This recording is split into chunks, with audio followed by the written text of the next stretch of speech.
Hey everybody, welcome back to the Flat Thunder channel. My name's Andy, and this is the new to me air compressor that's been kicking around in the channel for several months now. Now's the time to get this thing all cleaned up, get it in position, and get her hooked up. Stick with me, I'll show you what we're going to get into. This air compressor was up for sale at an auction at my dad's next door neighbor's house. And it just so happens that the winning bidder did not show up to pick it up, and Dad was able to pick up this unit for an extremely good price. We picked this up with a drill press. I featured that several months ago. It was a brand new bench top style drill press.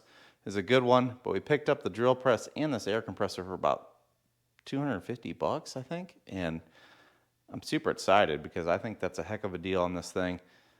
I'll get you in there, give you a little bit closer view of it.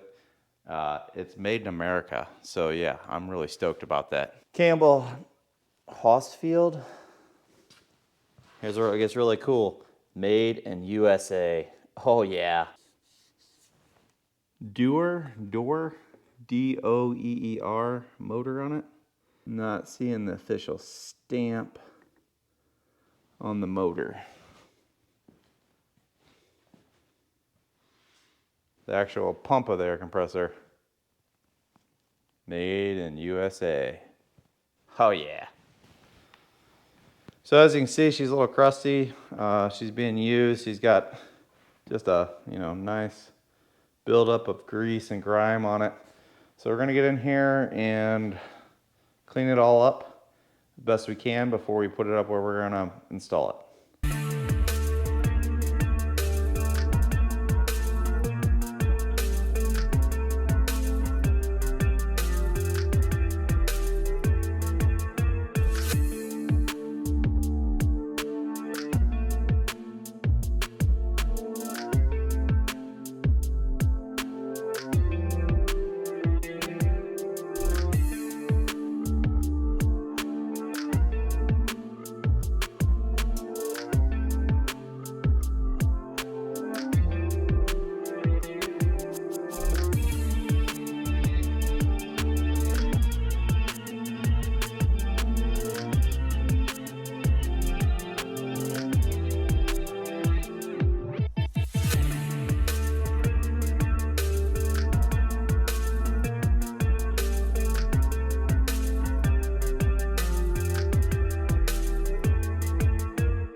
Wow, would you look at that? I've never tried that before. I ran out of simple green, which is what I usually use to cut grease and just remove all that dirty stuff that was caked on this thing. But I ran out, and it just so happens I had some marine grade rubbing compound sitting on the shelf, needed to be put away. Got it out, slopped some on there, and she turned out really nice, and that was really convenient. I'm definitely going to use that trick again in the future. So marine grade rubbing compound or heavy duty rubbing compound on top of caked on oil film and grease and grime. Oh, looks like a brand new compressor. Nice. Let's take a brief moment to honor the man that this used to belong to. Unfortunately, he's no longer with us, but he was one talented machinist and a very nice man. Dale, here's to you. I'm going to try to take really good care of this air compressor and hopefully become half as good a machinist as you were. He was a very talented man. He could make fully functional Gatling guns. He can make model engines, and the level of precision and detail that he could do all on a Smithy 3-in-1 mill drill lathe machine just blew my mind. Here's to you, Dale. If you watched in the previous videos, we got old Johnny number 5 here fired up and lifting again. And we tried to fork directly in here to pick this thing off the trailer. Unfortunately, it's just It's ever so slightly too small for the fork to slide in there in between the tank port and this upper bracket. So what we're gonna do is we're gonna build a custom bracket so we can pick this thing and put it up where it needs to go. No more straps or chains or weird awkward balancing it. The idea here is we're definitely gonna have to lift this up and bring it back down probably at least once from where it's at. So we want to make it as easy as possible, and right now is the time to do it. Here we go. Enter old scrap piece. Follow along, this is really familiar. This is the same stuff we built the fuel tank skid out of. It's this extra scrap material. And I think this is going to work real good. We'll just have it sticking out, and we can fork underneath here on both sides. Now we just need to come up with a way to secure it in there, and then maybe make a feature out here. Maybe make a feature out here to trap the fork so it can't slide off left or right or of the forks.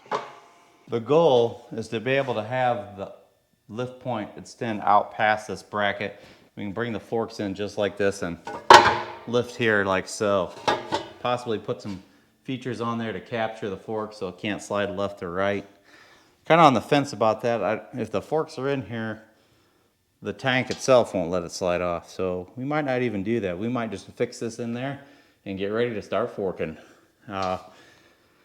Looks like this in here, it fits in there perfect. It misses the bolts of the motor, but it does hit the bolt of the pump. This bolt here protrudes down too far. May try to remove that bolt and use that as a through bolt to retain this bracket. And then we'll have to just zip a new one in over here.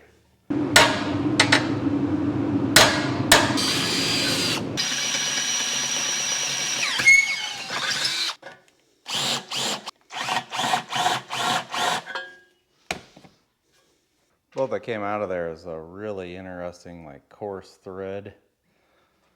And we're putting a 5/16 standard bolt in there, but she wants to bite on that thread a little bit. We're just gonna see if we can't pound it home.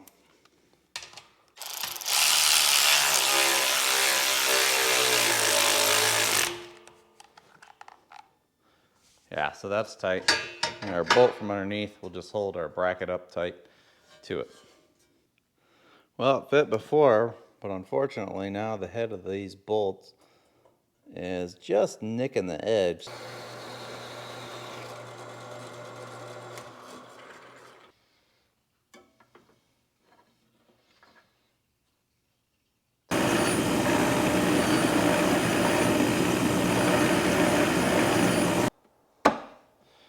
These are some old pin blanks. These came off a Meyer snowplow.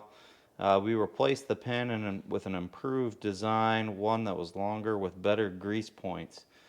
These things are in the scrap pile, and we just cut them so they were the same length and deburred them. The idea here to make this overly complicated is we're going to put this on top of here in between the bracket and the part. That way we still have access to these fasteners should we ever need to replace the motor, and it won't hurt anything. Not to mention this is basically free material because it came from the old snowplow pins. So let's figure out where we're going to put those. Got a mark here 12 inches from each end.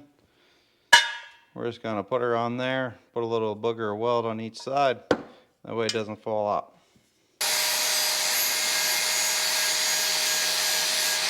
Test fit them previously, they're a little on the tall side.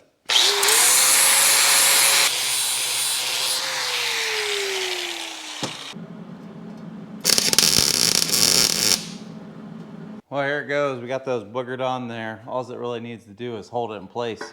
I didn't even get the welding helmet, just to close their eyes, approach, and away you go.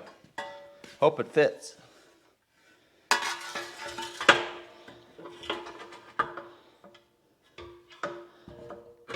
Uh-oh.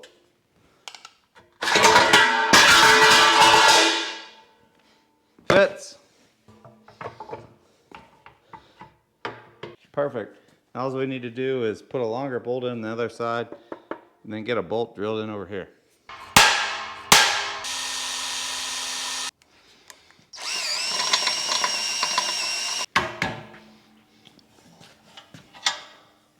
Well, I got it all bolted in there, and I'm not gonna lie to you, I'm starting to like it less now that I put those spacers in there. I didn't really think about it until after it was done, but the spacers are about here and about here from the end, so it gives it a longer lever arm instead of just from here out. And I got a little crazy going over here with the power wrench and bent the top plate just a little bit. It's not gonna hurt it, but yeah, shouldn't have done that. Let's get Johnny number 5 over here and test pick this. The bolts don't really do anything but hold the bracket in place. Let's see how bad it bends and if it's going to do the trick or not.